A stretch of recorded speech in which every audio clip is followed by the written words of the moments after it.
कि तोहरा से राजी नाए पलंग जी, तोहरा से राजी ना कि हमके तीन चीज मांगरादा पलंग जी, तोहरा से राजी ना। तीन चीज मांगत रहे कि हमके तीन चीज मांगवादा पलंग जी, तोहरा से राजी ना। हमके तीन चीज मांगवादा पलंग जी, तोहरा से राजी ना।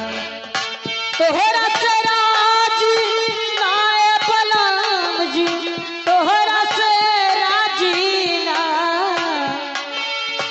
तोहरा से राजी ना पलंग जी, तोहरा से राजी ना।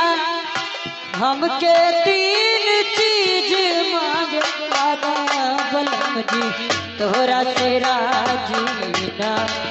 हमके तीन चीज मांगवादा पलंग जी, तोहरा से राजी ना।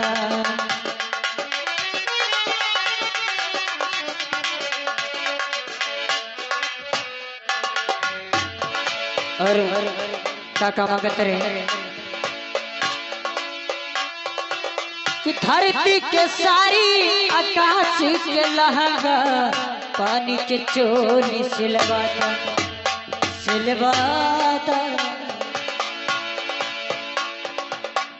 कभी कलश कौन भाव में कि धरती के सारी आकाश के लहंगा, पानी के चोली सिलवादा बलराम जी, पानी के चोली सिलवादा।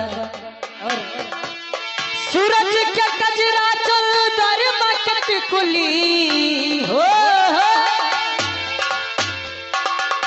सूरज के कजरा चल दर मकट कुली, तारा के झुलई गढ़वादा बलराम जी, तोहरा से राजी ना। हमके तीन चीज मांगवादा बलराम जी, तोहरा से राजी ना। ओ हो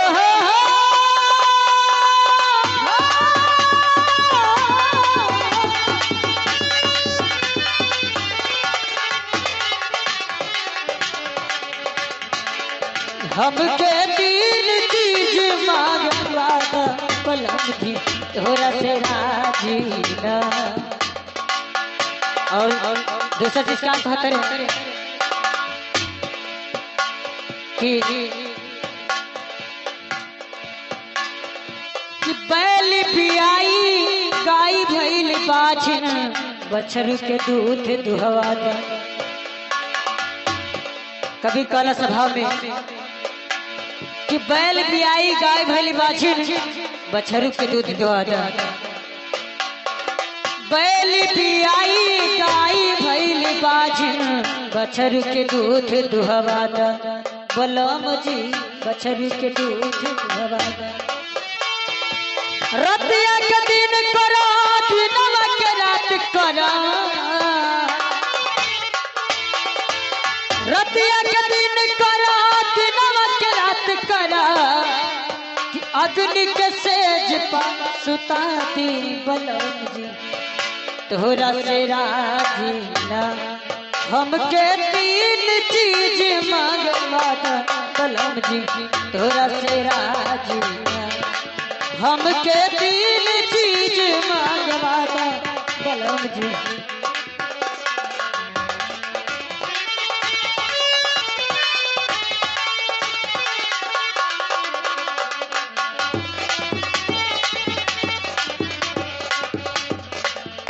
और आखिरी लाइन कभी कहता कौन भाव में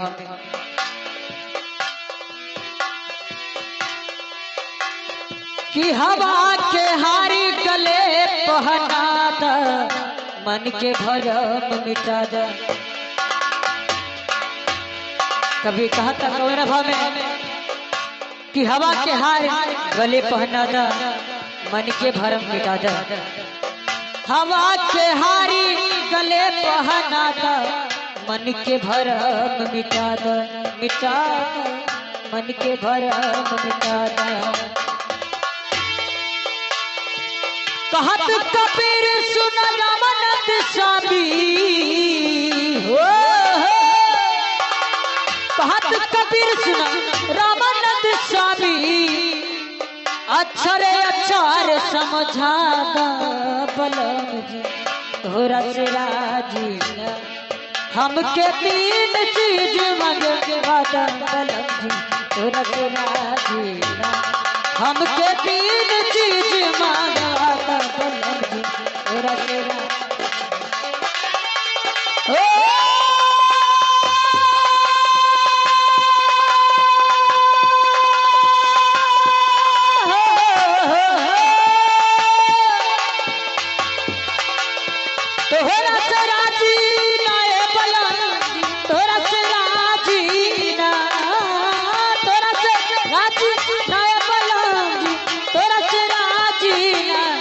हमके तीन चीज मंगवा दा बलम जी तोरा से राजी न, हमके तीन चीज मंगवा दा बलम जी तोरा से राजी न। सच्चे दरबार की